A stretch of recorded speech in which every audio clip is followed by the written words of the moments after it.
All right, so movies that at face value look like man movies but are secretly chick flicks.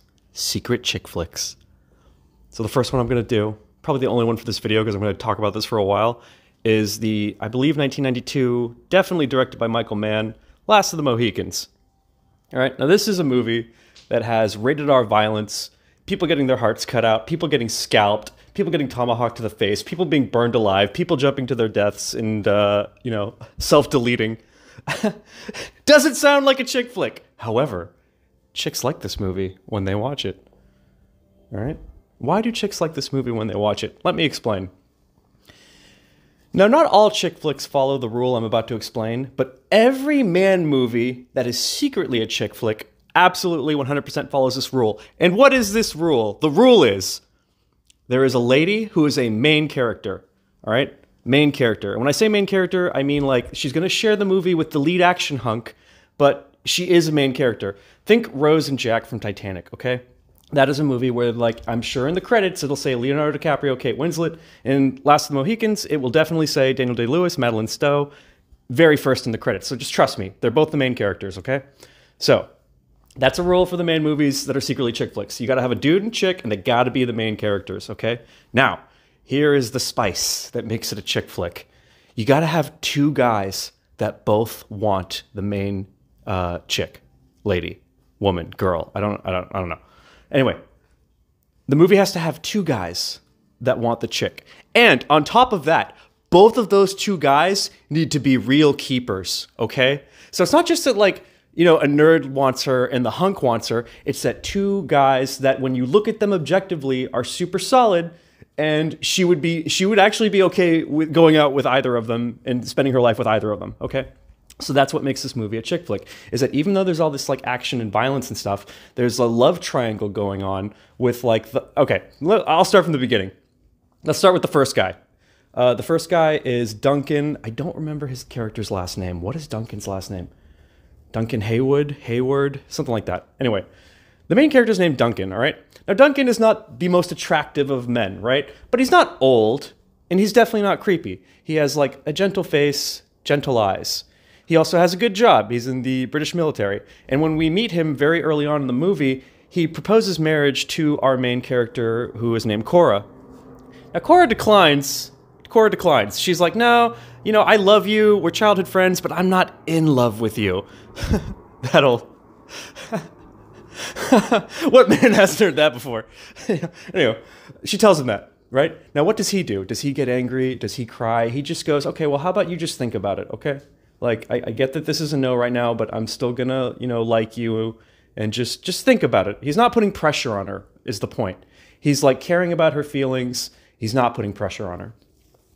Then we fast forward in the movie, and Duncan's job is to basically take the two girls, because Cora has a sister, take the two girls to Fort William Henry, which is a couple days away walk. At the fort, there's a colonel named Monroe. It's the father of the two girls. So basically, Duncan's job is to lead the two girls to the father. Now, on the way, they get ambushed by Native Americans. Do they call them Indians in the movie? I don't think they ever call them Indians in the movie, actually. That's really interesting. Anyway, Native Americans. The British troops and the two girls get ambushed by Native Americans in a really dense forest, and it's bad. Like, it's real bad. Everyone's dying. And we look at our Duncan character, and we're like, well, can Duncan fight? And then the answer, when you watch it, you're like, yeah, Duncan can fight. Like, this guy, he could shoot people, he could fall off horses, duck under shit, pistol whip, and pull out a sword. And then, okay, here's the key part. All right? All of Duncan's men are dead, right? They're all dead. Now, Duncan can see that, and he can also see that there's like 10 dudes coming at him. Now, Duncan has a couple options, right? He can throw his sword down, get on his knees, and surrender. He can run away like a coward, but what does our Duncan actually choose to do? Who, by the way, just got declined his marriage proposal. He is basically standing his ground, ready to die. He is a literal ride or die homie, even though she declined his marriage proposal, okay? All right? Now, granted, this is the point in the movie where our sexy heroes enter the picture, right? And they save the day, right? They save the day. And she falls in love with him, But I want to stick with Duncan for a minute because there's two men, right? Our super sexy frontier Jesus, played by Daniel Day-Lewis, debatably the greatest actor of all time, who's playing a sexy wilderness badass. So just trust me, women like it. Women sit through this movie and you have the greatest actor trying to play the most romantic guy of all time, and he kills it because it's freaking Daniel Day-Lewis and he kills everything, right? So he wins. Anyway, going back to Duncan. You know, proposal denied, right? Proposal denied. But he is a ride or die homie. He is brave. We watch him go through multiple fights. And at the end of the movie, Cora basically gets mad at him in the middle of the movie and declines his proposal. And he knows that she likes, you know, Frontier Jesus much more than him. He knows that. Now we go to the end of the movie and she's going to be burned alive. I'm not going to explain why, but she's going to be burned alive. Our main chick. She's going to be burned alive in a bonfire. And what does Duncan do? Duncan basically goes, hey, I'll take her place. I'll take her place. Because Duncan knows, Duncan basically is like, I'll take her place, okay? Now, what also happens is that our super Jesus hunk goes, I'll take your place as well. So both of these men, keep in mind, secret chick flick, both of these men, the one that's getting her and even the one that's getting denied, are both laying their lives on the line for her, making this a romantic, secret, sexy chick flick.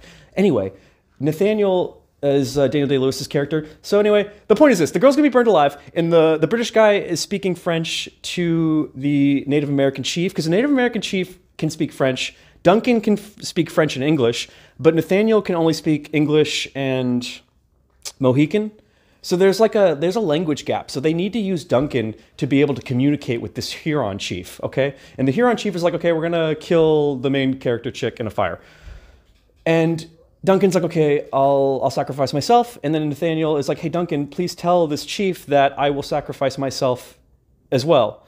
And so at this point, Duncan has a couple options right now. Duncan can basically, A, let Cora die because she's denied him, you know, she's denied him in every way, even though this man is killing and ready to die for her and loves her and loves her. And anyway, the point is this. He's been denied. He has the option of A, let Cora burn on the stake. B, let Nathaniel, Frontier Jesus, burn on the stake. But you know what Duncan does? Duncan doesn't even tell the Huron chief that Nathaniel is offering himself up. He lies to Nathaniel, being like, yeah, I told him. But he didn't. And why is that? It's because Duncan is like, well, the love of my life, who I actually love and care about, loves Frontier Jesus. Moreover, once this all plays out, she is much better off with Frontier Jesus just walking home, because he's like a stranger in a strange land, has no idea what's going on, and sacrifices himself not only for Cora, but on a technical level for Nathaniel as well.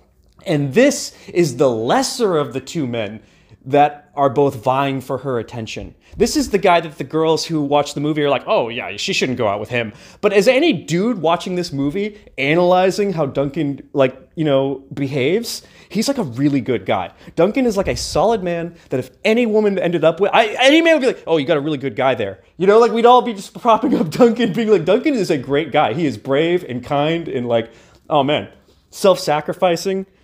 Yeah, so Duncan sacrifices himself for both of them, all right?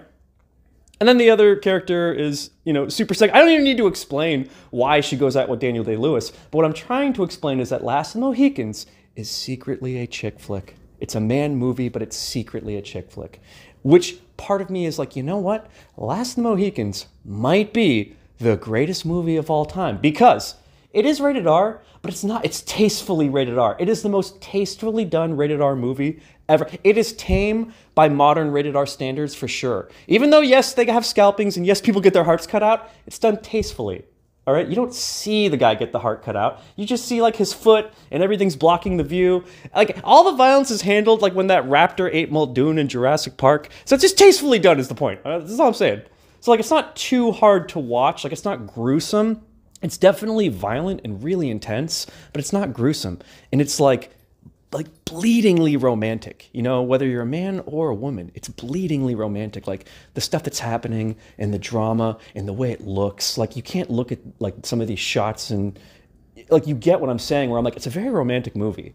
And because it's got these two awesome men that are vying for the chick, that's why I was like, this is secretly a chick flick, because any girl that watches this has like the fantasy of being that. You know what I mean? It's one of those things where I'm like, oh, who do I pick? This guy who's a ride or die homie, or this other guy who's a ride or die homie? You know, like it just, what a tough choice.